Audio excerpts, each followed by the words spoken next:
Assalamualaikum to everyone. Today we will discuss about the sample paper physics for class 11th.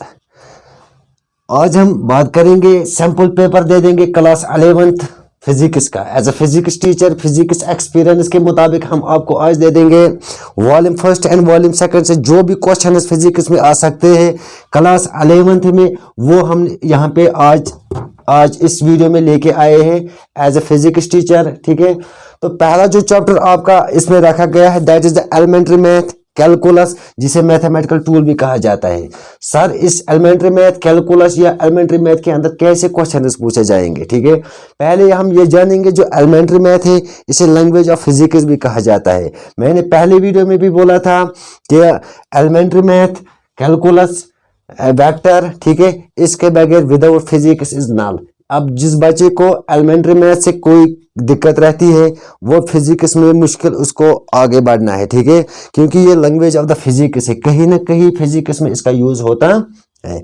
आइए समझते हैं कि क्या पूछा जाएगा इस पहले एलिमेंट्री मैथ, जिसे कैलकुलस भी बोलते हैं, जिसे मैथमेटिकल टूल के नाम से भी जाना जाता है, और एलिमेंट्री मैथ। ठीक है सर, इसमें जो पहला क्वेश्चन पूछा जाएगा आपको बाइनोमियल थ्योरम एक्सपेंड करनी होगी। Expansion of a binomial theorem, expansion of binomial theorem, this is the most important question. आपसे पूछा जाएगा कि differentiation of the x power n, differentiation integration पढ़ी होगी, differentiation of x power n by the ab initio method, by the ab initio method, this is the most important question. Differentiation of x power n by the ab initio method. ठीक है, और आपसे पूछा जाएगा कि differentiation of e raise power a x, differentiation of e raise power a x by the ab initio method. आपसे differentiation किसी भी मेथड से पूछा जा सकता है, किसी भी मेथड का पूछा जा सकता है, जैसे यूवी मेथड, यू बटे वी मेथड, कोशेंट रूल, ठीक है, आपको चैन रूल, जो भी आपने पढ़ा होगा, जैसे जितने तरीके से इस डिफरेंशिएशन के आएंगे या इंटीग्रेशन के, उसमें से एक क्वेश्चन डेफिनेटली आपसे पूछा जाएगा। लेकिन यहाँ पे क्या है, एक्स पावर एन या ई रेज़ पावर ए एक्स, इसकी डिफरेंशिएशन कैसे कर लेते हैं बाय द एबनिशो मेथड, ये भी आपको बताना होगा। ठीक है, नाउ इंटीग्रेशन से आपका एक क्वेश्चन पूछा जाएगा डिफरेंशिएशन ऑफ कॉस साइन। ठीक है, ऐसे पूछा जाएगा एनी मेथड, यानी जो भी इंटीग्रेशन होते हैं, जैसे लिमिट्स देने पड़ते हैं। ठीक है, limit delta t tends to 0, जैसे इंटीग्रेशन कर लेते हैं एक्स पावर एन। अब यहाँ पर थोड़ी सी एक मैं हिंट दे दूंगा आपको कि यहाँ पर जो ट्रिग्नोमेट्रिक हमारे पास ट्रिग्नोमेट्रिक फंक्शन, जैसे sine theta cos tan cot cosec sec. ठीक है, अब यहाँ पर क्या होता है कि डिफरेंशिएशन के अंदर, ठीक है, डिफरेंशिएशन में जिनके सामने को लगता है, को, जैसे कॉस कॉट, ठीक है, साइन कॉस कॉट कोसेक, अब यहाँ इनके सामने क्या लगता है, को, सीओ। क्या होता है डिफरेंशिएशन में, इनकी जो डिफरेंशिएशन होती है वो नेगेटिव होती है। This is the simple trick. अब यहाँ पर जो trigonometric identity, in case of the differentiation, जिनके सामने को लगता है इनकी डिफरेंशिएशन नेगेटिव होती है, लेकिन इंटीग्रेशन में अपोजिट है, इंटीग्रेशन में जिनके सामने को नहीं होता है, जैसे टैन, ठीक है, सेक, और क्या होता है साइन, इंटीग्रेशन में इनकी इंटीग्रेशन क्या होती है, नेगेटिव।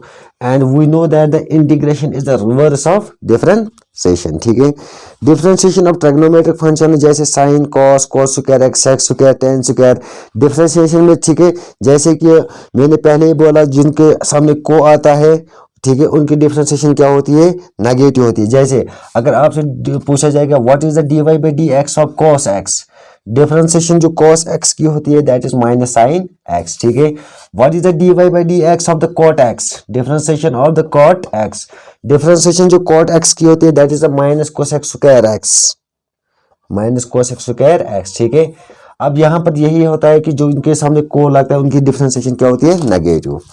ठीक है, आपसे इंटीग्रेशन पूछा जाएगा, what is the integration, integration of the sine x D x. ठीक है, अब यहाँ पर जो इंटीग्रेशन जो होती है sine x D x that is a minus cos x, minus cos x. ठीक है, अब क्या होता है इंटीग्रेशन में जिनके सामने को नहीं लगता है, इनकी डिफरेंशिएशन क्या होती है, negative. And integration is the reverse of differentiation. और पहले क्वेश्चन, पहले चैप्टर से आपको यही पूछा जाएगा, x power n by the ab initio method differentiation करनी होगी। इंटीग्रेशन डिफरेंशिएशन किसी भी मेथड से होनी चाहिए, जैसे chain rule, quotient rule, you बटे वी रूल, वो चेन सब रूल्स आपने पढ़े होंगे। लिमिट्स कैसे देते हैं, उनमें से एक क्वेश्चन आएगा, ठीक है। अब दूसरा जो इसमें टॉपिक रखा गया है, दूसरा chapter, that is units and the measurement. Units and measurement, sir units and measurement के अंदर कैसे क्वेश्चंस पूछे जाएंगे, ठीक है। Units and the measurement, units and measurement के अंदर हमारे पास 3 क्वांटिटीज होती है। One is scalar quantity, vector quantity, tensor quantity. आपकी 7 फिजिकल क्वांटिटीज होते हैं, 2 उसमें क्या होते हैं, सप्लीमेंट्री, कंप्लीमेंट्री, ठीक है। 7 फिजिकल क्वांटिटीज। अब यहाँ पर आपसे कोई भी क्वांटिटी दे देगा ऑब्जेक्टिव के लिए एग्जामिनर, अब आपको उसमें बोलना है कि ये एक्सर, ये स्केलर क्वांटिटी होगी, वेक्टर क्वांटिटी और टेंसर क्वांटिटी। अब स्केलर क्वांटिटी क्यों होगी, क्योंकि उसके अंदर मैग्नीट्यूड भी होना चाहिए एज वेल एज डायरेक्शन, ठीक है। अब वेक्टर क्वांटिटी क्यों होनी चाहिए, वेक्टर क्वांटिटी उस क्वांटिटी को हम बोलते हैं जिसके अंदर क्या होती है, magnitude but not particular direction, ठीक है। स्केलर क्वांटिटी में सिर्फ हम मैग्नीट्यूड देखते हैं, डायरेक्शन का कंसेप्ट नहीं होता है। अब वेक्टर क्वांटिटी के अंदर पर्टिकुलर डायरेक्शन भी होती है एज वेल एज मैग्नीट्यूड। अब टेंसर क्वांटिटी वो क्वांटिटी होती है जो न स्केलर होती है ना वेक्टर, ठीक है। इस पे आपका एक ऑब्जेक्टिव क्वेश्चन आ सकता है डेफिनेटली। सिस्टम ऑफ यूनिट्स, एक यूनिट को दूसरे यूनिट्स में कन्वर्ट कैसे कर लेते हैं, जैसे MKS system, CGS system, FES system, ठीक है। फ्रैंकल सिस्टम जिसे हम बोलते हैं, match kilogram system, centimetre gram system इसे भी बोलते हैं, ठीक है। ये आते हैं आपके SI सिस्टम्स में। अब आपको कैसे कन्वर्ट करना है, फोर्स को डायन में, जूल्स में कैसे कन्वर्ट करते हैं, इसके लिए हमारे पास एक फार्मूला है जिसे बोलते हैं कन्वर्जन फार्मूला। अब कन्वर्जन फार्मूला की मदद से हम एक यूनिट को दूसरे यूनिट में कन्वर्ट कर सकते हैं। इसमें आपसे पूछेंगे डायमेंशन, ठीक है, किसी भी फिजिकल क्वांटिटी की डायमेंशन निकालने हैं। अब डायमेंशन क्या होते हैं, MLT। अब ये होता है मैस, लेंथ, टाइम, डायमेंशन और MLT, ठीक है। मैस क्या होना चाहिए, length as well as time. Significant figures आपसे पूछे जाएंगे, एरर, यानी कैसे हम एरर दिखाते हैं, calculating for the significant figures, कैसे हम सिग्निफिकेंट फिगर्स को एक एरर दिखाते हैं, कैसे हम उनको कैलकुलेट कर लेते हैं, उस पर क्वेश्चन पूछा जाएगा। डायमेंशनल इक्वेशंस का यूजेस पूछे जाएंगे, what are the uses of the dimensional equations. Conversion of the new system into, यानी आपको जैसे कि आपसे पूछा जाएगा कि आपको न्यूटन कन्वर्ट करना होगा इनटू डाइन, ठीक है। जैसे आपसे पूछा जाएगा कि आपको जूल को कन्वर्ट करना है इनटू अर्ग में, ठीक है। सर हमारे पास एक फार्मूला है N2 is equal to N1 M2 बटे N1 L2 बटे L1 एंड T2 बटे T1, ठीक है। ये हमारे पास फार्मूला, इसके वेरिएबल्स भी दे देंगे A, B and C, and this is the कन्वर्जनल formula. इसी कन्वर्जनल फार्मूला का यूज करके आप न्यूटन को डायन में कन्वर्ट कर सकते हो, जूल को किस में कन्वर्ट कर सकते हैं, अर्ग में, ठीक है। And this is the कन्वर्जनल formula, this is the most important formula that we can convert one unit into the another unit, ठीक है। तो और एक क्वेश्चन इसमें आएगा, that is the limitations of dimensions. What are the limitations of dimensions, dimensions के limitations क्या है, ठीक है। ये क्वेश्चन भी आपको थ्योरेटिकली में पूछा जा सकता है। Now the question number 3, chapter number 3, ठीक है। Motion in a straight line, motion in a straight line. तो मोशन क्या होती है, 1D भी होती है, 2D as well as 3 dimensional motion. आपको डिस्टेंस एंड डिस्प्लेसमेंट में डिफरेंस बतानी होगी, what is the difference between the distance and displacement. एक क्वेश्चन दूसरा, एवरेज वेलोसिटी पे आपका एक न्यूमेरिकल क्वेश्चन पूछा जाएगा, एवरेज वेलोसिटी पता होगी, ठीक है। इसके बाद आपसे पूछा जाएगा इंस्टेंटेनियस वेलोसिटी क्या होती है, रिलेटिव वेलोसिटी क्या होती है, एक्सेलरेशन क्या होती है एंड एवरेज स्पीड क्या होती है। इसके डेफिनेशंस आपको बोलने होंगे। Uniform and the non uniform acceleration आपको दिखानी है ग्राफिकली, ठीक है। अब आपसे एक क्वेश्चन ये भी आएगा कि ये मोस्ट इंपॉर्टेंट क्वेश्चन है, derivation of the equations of motion on the calculus approach. ठीक है, तो कैलकुलस अप्रोच की मदद से आपको v is equal to u plus a t, s is equal to u t plus half times a t square, v square minus u square is equal to 2 times a s. These are the 3 equations of the motion. इसको आपको verify करना होगा और prove करना होगा किस approach पे, on the calculus approach, calculus approach. और इन तीनों में से डेफिनेटली एक आएगा एग्जाम में, डेफिनेटली। ठीक है, क्वेश्चन नंबर 4 जो चैप्टर नंबर 4 आपके फिजिक्स वॉल्यूम फर्स्ट से, that is motion in a plane, motion in a plane. तो मोशन इन अ प्लेन से कैसे क्वेश्चंस आएंगे, इसमें आपसे पूछा जाएगा rectangular components of a vector, important question माना जाता है। ठीक है, अब अगर हमारे पास जो रेक्टेंगुलर कंपोनेंट्स एक वेक्टर के होते हैं वो 2 होते हैं, या तो हमारे पास होता है और कॉस थीटा, या तो होता है और sine theta.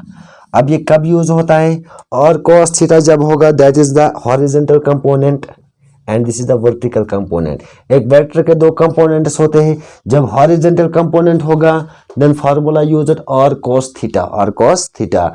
When the vertical component is present then we have to take the or sin theta, और sin theta। थीटा क्या होता है, theta is the angle, theta is the angle. ठीक है, तो इस पे न्यूमेरिकल क्वेश्चन डेफिनेटली आएगा। ठीक है, एक न्यूमेरिकल आएगा जिसपे हॉरिजॉन्टल कंपोनेंट भी निकालना होगा as well as the vertical components. तो इस फार्मूला का यूज रखेंगे, और cos थीटा एंड और sin theta. Parallelogram law of vector आपसे पूछा जाएगा, न्यूमेरिकल भी पूछा जाएगा। ठीक है, जैसे इसमें जो रिजल्टेंट होता है that is under root p square plus q square 2pq cos theta. ठीक है, तो ऐसे क्वेश्चन आपके रिजल्टेंट जब हम निकालते हैं पैरेललोग्राम लॉ ऑफ वेक्टर में। एडिशन ऑफ वेक्टर, जब हम 2 वेक्टर्स को ऐड कर लेंगे तो रिजल्टेंट क्या आएगा। Product of the vector quantities, जब हम वेक्टर क्वांटिटीज के दरमियान प्रोडक्ट करते हैं तो क्या प्रोडक्ट निकलता है, वो आपसे पूछा जाएगा।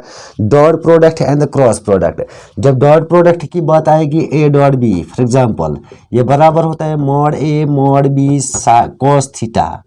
जब ये डॉट प्रोडक्ट की है, जब क्रॉस प्रोडक्ट जैसे कि A cross B that is mod A mod B sine theta, तो पता चला कि क्रॉस के दौरान साइन थीटा लगता है, डॉट के दौरान क्या लगता है, cos थीटा। ठीक है, इसमें आपसे पूछा जाएगा प्रोडक्शन ऑफ द वेक्टर्स। ठीक है, प्रोडक्ट ऑफ द वेक्टर्स, और इसमें आपका पूछा जाएगा right hand corkscrew rule, most important question है right hand corkscrew rule. Dot product cross product of the unit vectors important है। रिलेटिव वेलोसिटी आपसे पूछा जाएगा, and the most important question that is the resolution of vector, resolution of vector. Addition subtraction of vectors कैसे कर लेते हैं, multiplication of a vector, and most important question और इसमें पूछा जाएगा that is the projectile motion, projectile motion. Projectile क्या होता है, the path followed by the projectile that is called as a trajection, trajectory। ठीक है, टाइम ऑफ एसेट निकालना होगा, time of descent, range of projectile आपसे पूछा जाएगा, time of flight and maximum range, maximum range, ये आपसे पूछा जाएगा इस चैप्टर के अंदर। तो चैप्टर नंबर 5 जो आपका रखा गया है that is the inertia, that is the inertia. आपसे जो इस पे पूछा जाएगा कि इनर्शिया क्या होता है, law of inertia, law of inertia. Newton second first second third law of motion आपसे पूछा जाएगा। मोमेंटम की डेफिनेशन, लीनियर मोमेंटम क्या होता है, कंजर्वेशन क्या होता है, इक्विलिब्रियम ऑफ पार्टिकल क्या होता है, सर्कुलर मोशन क्या होता है। ठीक है, चैप्टर नंबर 6 से जो work energy theorem, potential energy of spring, collisions, potential energy, kinetic energy, conversion of the mechanical energy. ठीक है, conservation of mechanical energy, and आपसे पूछा जाएगा पावर। ठीक है, चैप्टर नंबर 7 से आपके पूछा जाएगा system of particle and rotational motion, centre of mass आपसे पूछा जाएगा, vector product of the 2 vectors, moment of inertia पूछा जाएगा, movement of motion of the centre of mass, equilibrium of the rigid body, torque and the angular momentum, torque and the angular momentum. ये torque क्या होता है, ये 12th में पढ़ाऊंगा detail में। ठीक है, अभी यहाँ पर सैंपल पेपर इसलिए कि फिजिक्स एक्सपीरियंस की मदद से मैंने आपको ये थोड़ा क्वेश्चन दिए जो आ सकते हैं, तो इसको मैं डिटेल में पढ़ाऊंगा इंशाल्लाह। ठीक है, angular momentum, moment of inertia of a thin circular disc, एक थिन सर्कुलर डिस्क का आपको क्या निकालना है, मोमेंट ऑफ इनर्शिया MOI। ठीक है, तो चैप्टर नंबर 8 जो ग्रेविटेशन है आपका, ठीक है, लास्ट चैप्टर, इसमें आपका पूछा जाएगा यूनिवर्सल लॉ ऑफ ग्रेविटेशन। पढ़ा होगा 9th में भी, Kepler's law of planetary motion, जैसे all planets revolve around the sun in the elliptical orbit with the sun as it is focus. ये फर्स्ट लॉ केपलर ने कहा था कि सारे प्लैनेट्स रिवॉल्व कर लेते हैं, ठीक है, मरकरी, वीनस, अर्थ। ये पूछा जाएगा Kepler's law. Acceleration due to gravity की डेफिनेशन पूछी जाएगी, ग्रेविटी क्या होती है and acceleration due to gravity, capital G and the small G. Gravitational potential energy is the most important question, and last question, that is the Earth satellite. Earth's satellite. And this is total about the sample paper for class 11th physics. Thank you for watching.